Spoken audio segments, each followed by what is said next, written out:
Weekends are meant to be enjoyed, and great food and fun are part of the plan. At the Fairway Restaurant and Bar in Evanston, located at the Purple Sage Golf Course, you will find the perfect place to eat, relax, and unwind. Enjoy a cocktail and a meal worth slowing down for. Open from 8 a.m. to 8 p.m. for breakfast, lunch, and dinner, with a wide variety of delicious cuisines. Dig into their fresh soup and salad bar, or make your weekend complete with their mouth-watering prime rib every Friday and Saturday night. If you're making your way through Evanston, make your way into Fairway Restaurant and Bar. Great food, great atmosphere, where Evanston comes to eat. Rodeo kids, FRK, raised on grit and bales of hay, riding hoverboard. Everybody, and welcome to another edition of the MLR Show, brought to you by the Fairway Restaurant and Bar in Evanston, Wyoming, on the Purple Sage Golf Course. I'm Elon Olive, joined by our group of panelists today. We've got Matt Petrie. Hi, y'all. Blaine Myers. Hey, everybody. And Tyler Martin, our esteemed camera aficionado expert, is joining us today to talk about what we did this weekend. Hello. All right, so let's go ahead and start it off. Matt, we had a great weekend over in, I guess it's southern Utah, over in that Bryce Canyon area. Why don't you kind of tell everybody what we got to do? It was a lot of fun. It was a couple of new rodeos that we haven't been to before. Bryce Canyon Country Rodeo was it was a really cool rodeo. It kind of took me back to my youth and the kind of rodeo arenas that you're used to going to in all the small towns all over the West. And got to see some good action there. Glad we got to do the Wednesday one because the rest of the week was a little bit wet there, and they ended up having to cancel a couple.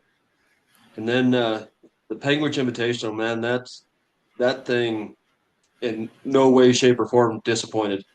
It was probably one of the better multi-day rodeos, especially for high school, that I've ever seen. Tyler, seeing you were kind of giving the thumbs up to that Bryce Canyon Country Rodeo. You got to go. Talk to us about your experience over at that Bryce Canyon Country Rodeo over there at Ruby's Inn. That little rodeo was fun. Just flat out good old-fashioned fun. I hope we get to go back and do that again. I got to go into the arena. It was just amazing. So much fun. Yeah, Blaine, you missed out. It was definitely a lot of fun. Tell you what, Ruby's Inn, big thank you to them. They were one of our sponsors for the Panguitch Invite. They did a great job taking care of us. And Matt, when we got into the Ruby's Inn, I don't think we knew it was a big deal. We knew it was a very popular destination. I don't think we realized how popular it was. I sure didn't realize it was such a international destination. We got there and checking in, and 5 or 6 different languages going on, and then we get to the rodeo, and everybody was so excited and shouting and laughing and everything in their own language. It was pretty cool to see. And then you look around during the rodeo, and everybody's got their cameras up because I'm sure for 99% of them, that's the first and only rodeo they've ever been to. Yeah, it was interesting, Blaine. We were sitting in the stands for our broadcast, and we were probably the only ones that spoke English in our area. It was truly remarkable. I flipped it on and I was watching for a little bit because I had to ask Matt something about it when I text him, and I seen the little bull come by, and then I seen you guys flash to the crowd, and then I seen whatever that next animal was that came by, and I heard you go, "What was that?" And then I had to do something else, but I seen some of it and seen some of the rides earlier in the show. It looked like you guys were talking about, one of those just, down home rodeos, kind of, just everybody's having fun, and, they kind of leave it where it is, Tyler, it was so much fun being in that arena, and I was the only one that spoke English. trying to get all that line to dance. Oh, it was so much fun. They couldn't understand me, but we were having fun. So much fun. You got them dancing, Tyler. You had 3 or 4 of them dancing with you. What was Yeah, fun- going back and watching it, there was a few, and that was just fun. what was funny for me was watching they had the kids calf scramble, and then all of a sudden I just hear like, if they let adults in, I'm getting in there, and we're like, okay, yeah, they won't do it. And then all of a sudden the kids calf scramble in, and they're like 17-90, and it's like, all right, Tyler's gone. I think I was gone before they said 90. I just look up and see a camera standing there all by itself, and I'm going, "What? Okay, I guess I'm up." And You got me. watching it back, Matt, awesome camera work. We like zoomed in on Tyler the whole time, and it was awesome. No, we had to. We get a message from Tyson Christensen at Weber State that says, $20 to Tyler if he goes down and catches the ribbon. So, we had to get that on film. How close did you come to catching the ribbon, Tyler? I had the ribbon in my hand. I was right there, but I'll tell you what, the elevation and the moisture over there, I gotta get in shape for next year. So You got 12 months. I got 12 months for the next one. So right here on the MLR show, are you declaring 2027 you will be the ribbon pull champion? Oh, I'm taking it. I'm taking it. All Every right. ribbon pull that we go to, I'm entered. We're gonna have to find more rodeos with ribbon pulls. Well, that was a lot of fun, and for the Cowboys though, it was a very kind of low stakes rodeo. It wasn't like it was part of a RMPRA or a high school series or anything like that. It was a very good opportunity, and we actually saw a lot of kids who came up for the Panguitch Invite actually take advantage by getting on at the Bryce Canyon Country Rodeo to kind of get things warmed up, and it actually kind of provided some good signs going forward for the week. Bill Gardner comes to mind, Matt. Yeah. Well, looking forward at Bryce Canyon, they've got a rodeo coming up on the 24th that is increased payout. They've got a fireworks show. I mean, they're going to do it right this weekend. So if you're anywhere close, go make it. But yeah, getting to see, we've seen Bill Gardner on the big stage at a lot of places, and getting him to see him at that small arena, he didn't ride any different. I mean, he rode the same all week, and really no competition all week, but you could tell that he was just out there doing it the right way. He was competing against himself, and we'll talk more about that in the Panguitch Invite. But Blaine, you talk about a chance for these kids to get out and practice before getting into something like the Panguitch Invite where they're playing for money. How big is that? That's huge. I mean, to get, into the arena and be able to, test it out and see everything. And, that's huge for a contestant to be able to get in and be able to, compete. And any practice is good practice in rodeo. Yeah, absolutely. So yeah, we had a great time at the Bryce Canyon Country Rodeo. Hoping to go back, Matt. We may have to go back for that 24th of July rodeo some year. I think we need to go back for that one. I'm thinking MLR needs to have some midwinter meetings there at Bryce Canyon City. The rates are dropped during that time, so maybe we can talk with them and figure it out. But I'd definitely be down for that. So. It'd be a lot of fun, and who knows? We'll see what happens the rest of this year. Right. All right, let's go ahead and move on to the reason we were down in that part of the state, the Panguitch Invite. And when we heard about this first time, I think it was last year was the first time we heard about this rodeo. And we've heard it's quote, a mini icebreaker. Matt, that was a very accurate description. Not as many contestants, not as long a days, but it was very icebreaker like, where you're thinking about the short go, thinking about all this stuff kind of culminating in one ride, and the competition level was just as high as the icebreaker. Well, and that not as many contestants as Icebreaker, obviously, but contestant level is up this year for Panguitch, which we like to see, and hopefully grow it again next year. And the level of competition, I mean, I can't think of a outside of the saddle bronc because there was only one contestant, but I can't think of an event that you knew even on day two who was going to win it. Yeah, that's true. Tyler, you were there the whole week. What are your takeaways from the Panguitch Invite? Just what are your thoughts? I thought it was an amazing rodeo. Lance, he knows how to put on a rodeo. Organized, fast, slick rodeo. And Yeah, absolutely. the barrel racing, holy cow, they have some barrel races down there. This is a bull rider saying that, so that tells you everything you need to know right there. Blaine, I don't know if you got a chance to watch any of it, but you were at the Intermountain Icebreaker. You can imagine, I mean, just take that and maybe shrink it only by about 10 to 15%. And that's basically what we had as far as energy, as far as how well the rodeo was won. I mean, I don't know. Again, I don't know if you watched any of it, but your thoughts, especially when you hear about some of the names that we're familiar with being there.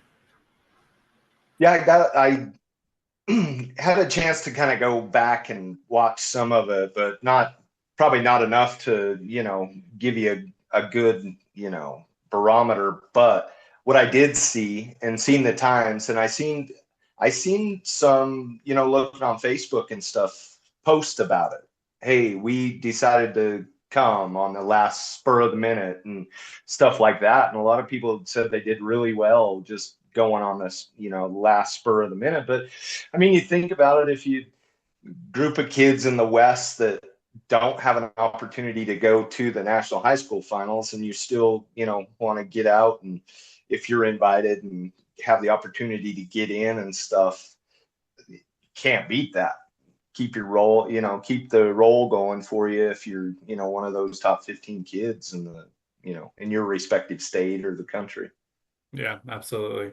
All right, let's go through some of the results, and we'll start with the pole bending. It was Skyly Millett who won with 62,184 on 3 runs. Right behind her, by the way, Hannah Bliss is not a high schooler. I have confirmation of that. She was second, 62,404, Matt. Janie Brown with 62,868.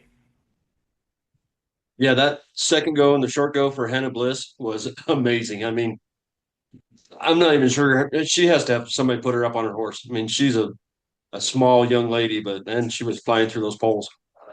Well, now that we know that she was not a high school contender, or she's not a high school competitor, that kind of gets you some excitement of, I don't know what state she's from, but she's going to be a handful at high school when she does get there. She'd be a handful in high school right now. Yeah, absolutely. Moving on to the tie down. This one went all the way down to the finish. Jet Steel ended up winning with a 12.5 on 3. McCoy Cooper was second or excuse me, not a 12.5. Excuse me, looking at that was his first go around time. 37.28 on 3. McCoy Cooper second with a 44.28. Ike Clayson was third with a 46.22. Tyler, your thoughts on the tie down roping? That was some fun. It was really fun watching that tie down roping. They were quick and they were having fun. Matt, probably one of the biggest stories was Gavin Ellis, one go round number one, and then took a no time. And it shows you just kind of how unpredictable these three-head rodeos can be, especially in an average. Because he in that first go, it was like, oh, he's good. He's gonna be just fine. And then all of a sudden, things just kind of slowly kind of rolled over on him. I mean, that second go, he threw a calf that was really small, but really, really fast. And it just beat him to the other side of the arena and, got a no time and kind of opened up the door for a few other guys. Yeah, so there was an award called the You Are Great Award, and it's basically an award given out to the competitor that a group of guys that are watching, the group of guys watch for this. And they're watching for someone that's helping other kids out, someone that's coaching them, someone that's going above and beyond to be a great representative of the sport of rodeo. And Ike Clayson was the winner of that. kind of a funny story that we heard that kind of got it for him. Matt, if you want to share that. I'm not sure exactly which one you're talking about, but I know he he was there helping all week. He drove there by himself, all his own horse. His family was back home, and he ended up. It's the hazing story, but I'll let you tell it because you heard it firsthand. But Okay. uh, he ended up hazing, I think, for just about every steer wrestler. So what's interesting was only two steer wrestlers had times in the second go. So what they did was they opened up the jackpot and said, "All right, if you didn't qualify, you can't win the Panguitch Invite, but you can come back and let's have a jackpot." So all but one steer wrestler came back to steer wrestle that night, except Ike Clayson. The reason why Ike is the hazer for every single one of those guys. And I guess what happened was on the first night, someone was hazing a bunch of kids, and he was like, "They're struggling with this, so I'm going to step up and I'm going to haze for everybody." So, but go round number two, he hazes for every steer wrestler there. Go round number three, he hazed for every steer wrestler there. On top of that, his parents weren't even there at the rodeo. So this is a young man who is completely independent, completely on his own, choosing to make these decisions, and he got awarded with this "You Are Great" award. I think $500 check from one of the sponsors. Pretty good, pretty great thing there, Blaine. Yeah, that's awesome. And what he's got a leg up on Hazen, I guess, so that people be calling him from all over. Yeah, it could have been a very big deal where a bunch of Utah, Nevada, and Wyoming guys are like, "Hey, if you can make it over here, come." If he's at the Right. Intermountain Icebreaker, he might be a little busy there, Matt. Just a little bit, but no, Ike's a great kid, and he showed it again this week, and look forward to seeing him down the road. Let's move on to the breakaway roping. Kelsey Motley is your champion with an 8.9. Brickley Larson second, 12.01. Hadley Beckstead third with a 15.95. And they're the only ones that put times together on three. So Matt, that tells you exactly how competitive this breakaway roping was. Oh, it was, and then you see Carson Thornott come out in that second go with a 2.9, and she was fast to get in the third go. Unfortunately, missed the first go, so it kind of knocked her out of it, but showed how fast she was as well. Absolutely.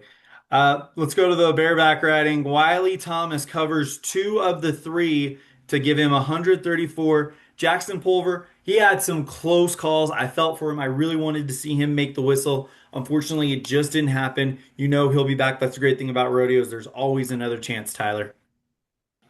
Those kids have tried. They they kicked butt at it. I enjoyed watching it. They were quick, fast, in the chutes, out of the chutes, and made a heck of a ride.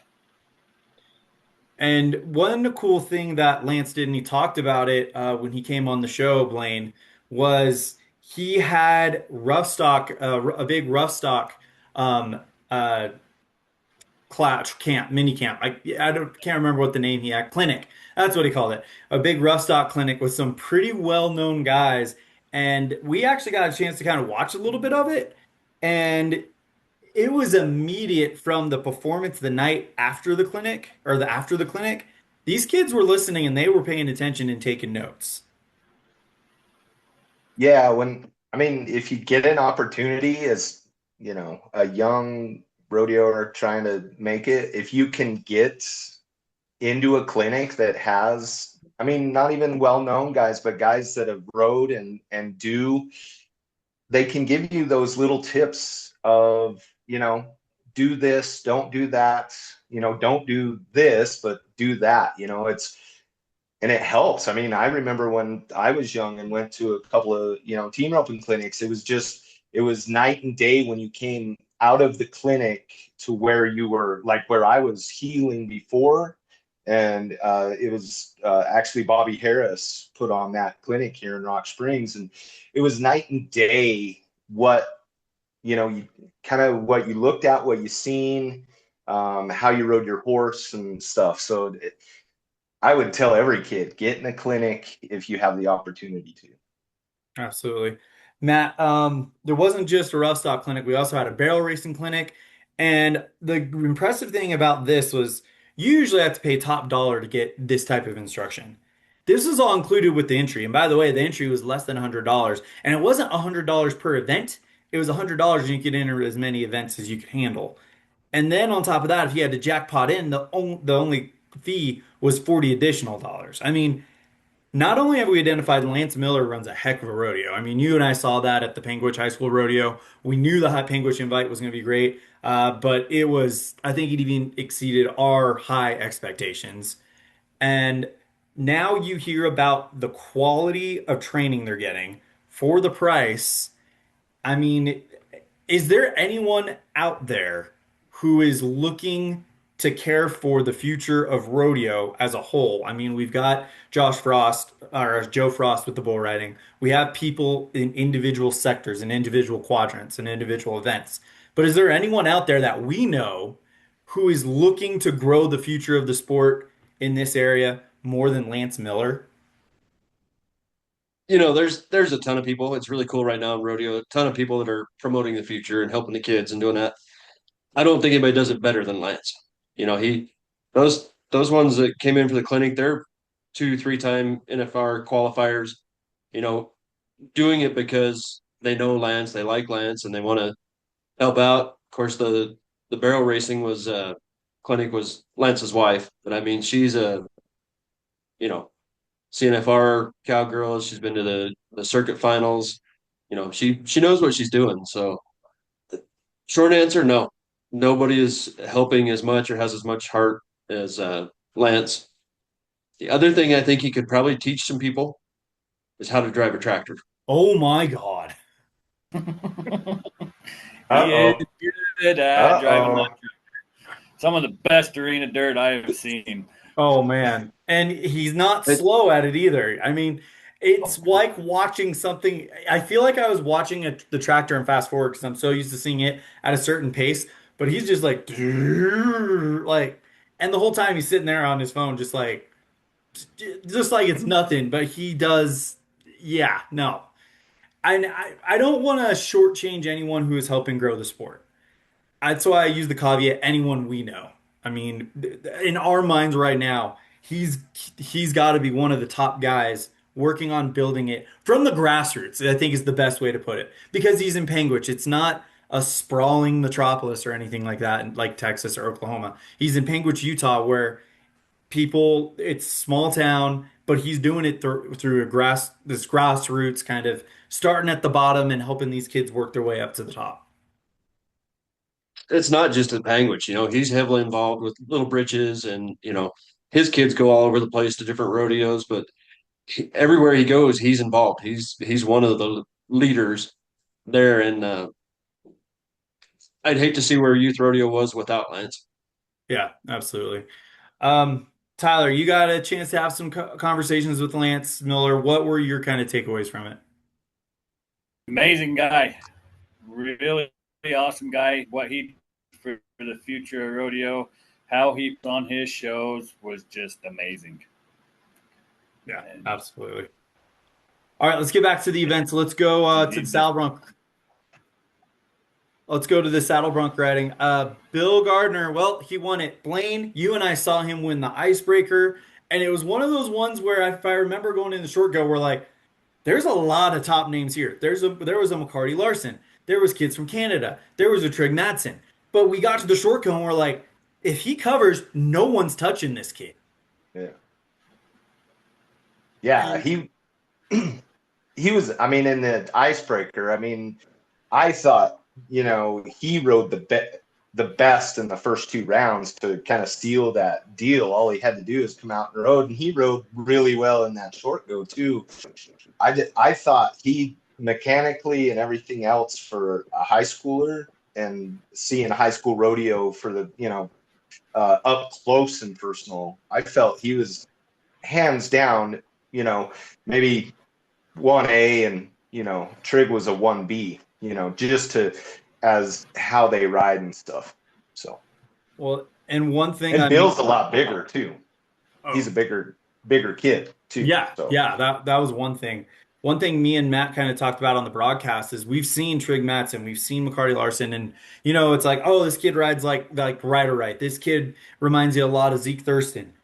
For him, it's a lot more older classic style, almost like a Dan Mortensen, I would say, when you watch him ride, Matt. It is, and he, like I said, he could have taken the week off and taken the buckle home. No, he comes out and I think he's what, 72 the first night, Yep. 76 the second, and ends up 78 or something the third. He was competing against himself, but he sure as heck didn't take that week off. No, not at all. And and you get the feeling that he's not at the national finals, at the high school national finals. We don't know if he rodeos in ANHSRA technically or not, but he's not there. But he's gonna be competing with the McCarty Larsons, with the Bryant Larsons, with the Trig Matsons, with those guys in the PRCA. Tyler, you watched him as well. You're a rough stock guy. You know what to look for there. I mean, your thoughts on the future He for was. Bill. I don't remember who I heard say this. I don't know if it was the announcer or what, but it was literally poetry in motion. He is good. It was poetry in motion. Yeah, so I'm excited to see what happens with him in the future because I think we're going to see him in some pretty big rodeos, guys. So For sure. let's move on to the goat tying. This one we knew when we saw the two names there, Emmy Bear and Emery Wolstenholme. We're like, okay, this could potentially be a showdown, and indeed it was. Go round number one. Emmy wins it with a 7.14. Emery second, 7.92. Go round number two. Emmy wins it 7.79. Emmy second 7.85. So these two are breathing down their necks, each other's necks all week. But then Gunny Freeland, who is going to be a massive star when she gets to the UHSRA in 2 years, puts down a 6.88. And then that sets everybody kind of a little bit on edge. And Emery Wolstenholme, though, comes out, puts a 7.71, takes second in the go round. And Emmy Bear, I think she kind of tripped up with her string a little bit, lost a second, 8.74, put her fifth. And that in turn made it Emery Wolstenholme winning it 23.48 to 23.67. Matt, we knew the time was going to be nuts. You got to remember too that Emmy Bear, she was a freshman this last year. I mean, she's just going to be a sophomore coming in here. Obviously, Gunny Freeland, I mean, more known for her breakaway prowess, but comes out and shows that she can tie a goat in under 7 seconds. But goat tying in Idaho and Utah is going to be a lot of fun to watch the next few years. Matt kind of reminds me of a cowgirl that's up in Lincoln right now, representing Wyoming a little bit. How she just kind of nails it in the breakaway roping and in the goat tying. Which, by the way, Hadley Thompson put a 2.15 in the go round on Monday morning. So that's something but that we'll talk about the national finals next week. But Tyler, that was a battle in the goat tying.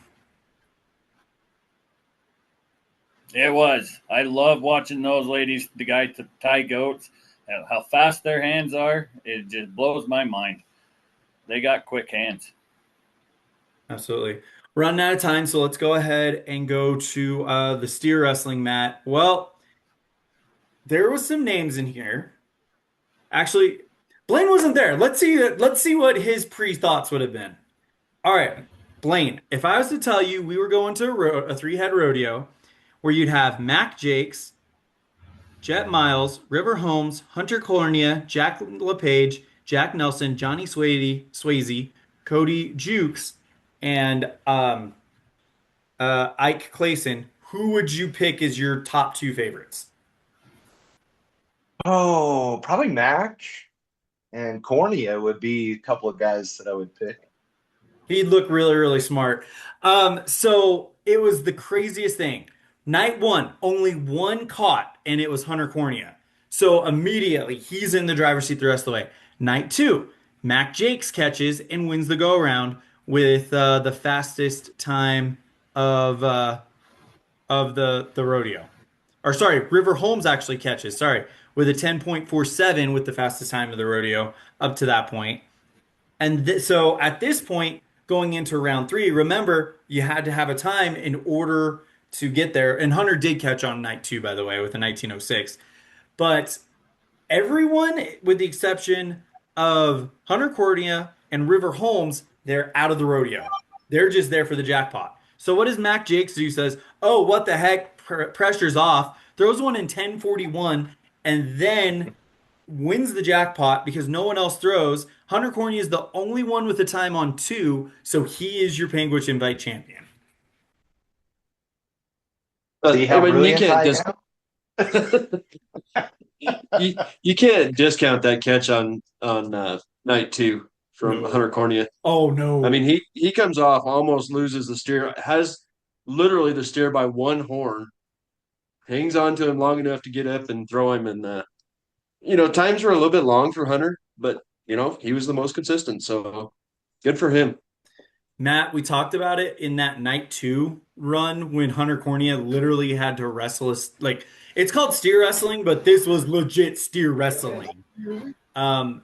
We mentioned it and we said that might have been $1,000 run, and that's exactly what it was.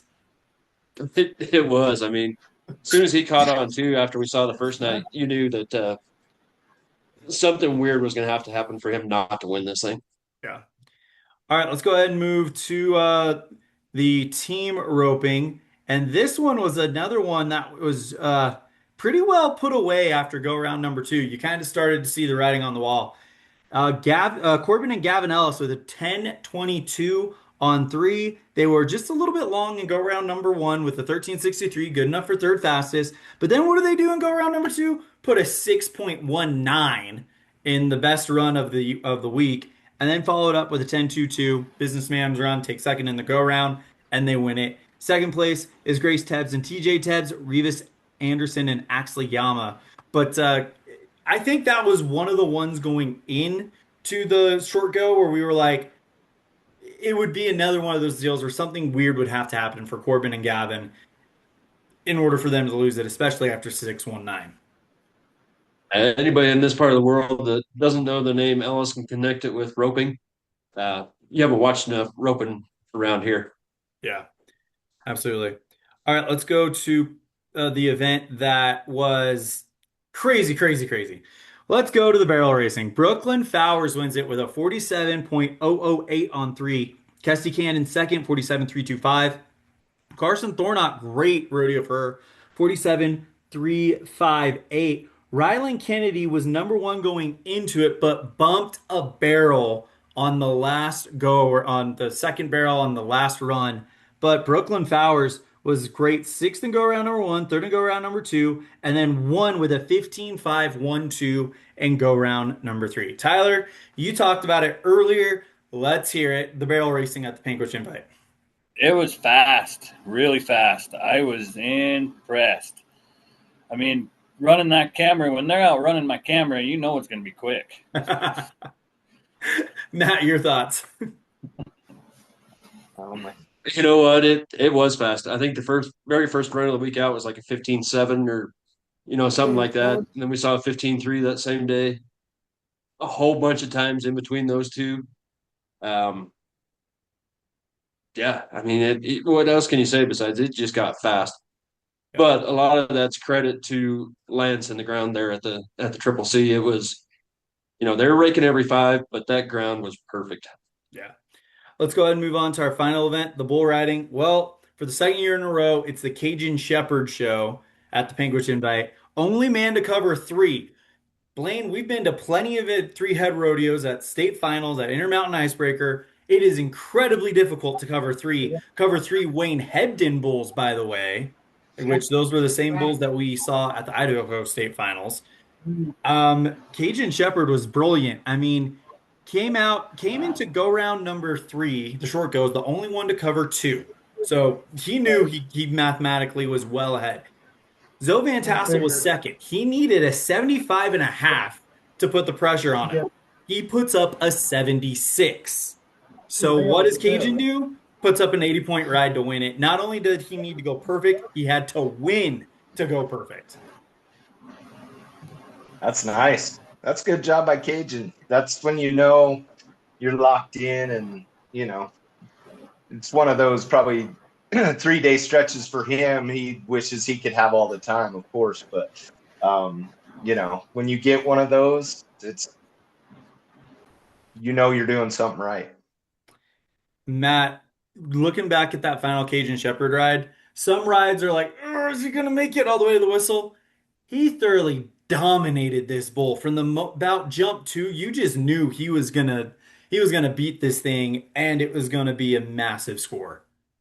Yeah, it was Cajun's week. I mean, Zoe comes out right before him and puts down that 76, and you start to have a few doubts. And can he cover it? Can he do it? Oh, he more than covered that bull. It's like you said, he dominated it. Tyler, you're the bull rider. We got 2 minutes left in the show. Final thoughts on the bull riding. Those kids over there, they're tough. Like the Stewart kid, he comes out and gets hurt, then comes right back and rides again. To me, that they got tough. They're grit. They put on a heck of a show, and there's a lot to say about those kids over there in Utah, especially over in Panguitch. They're gonna be out there on the big stage here pretty soon. Absolutely. So a big thank you to Lance Miller and the folks at the Triple C Arena for inviting us out to the Panguitch Invite. That was a lot of fun. Also, a big shout out to Cowboy Smokehouse. What a meal we had there. Thank you so much for your hospitality. Matt, we got about a minute 30 left, so let's go ahead and run through upcoming schedule real quick. Yeah, I mean, back at it next week, a week from today when this airs, UNT County Fair Youth Rodeo. It's going to be a lot of fun. It's a lot of events. We'll start about 6, probably go till 11, 12, maybe 1 o'clock in the morning, so bring your caffeine that night, Elon. And Yes. then August brings high school rodeo back. Utah High School Rodeo in August. We'll have hopefully some other high school rodeos in August. Well, that's yet to be determined, but then September hits it. I mean, you got IMBA, you got Idaho, you got Utah. Rolling into October, you've got the PMBR finals. Couple more possibilities in October. As we know it right now, we'll end up in November down in Hurricane. So there's probably 20, 25 days worth of rodeo here in the next 3 months that we're excited to bring. It's going to be a great fall. So for all of us here at MLR Productions, Matt Petrie, Blaine Myers, Tyler Martin, I'm Elon Offsing. We'll see you later on down the road. Rodeo kids, FRK, raised on grit and bales of hay, riding hoverboards past the food stand line with a rope in their teeth and a dog behind. They warm up horses like they're 10 feet tall, need a ladder just to mount, then outride them all. They are small, but tough as they come, getting run over, stomped, and they come.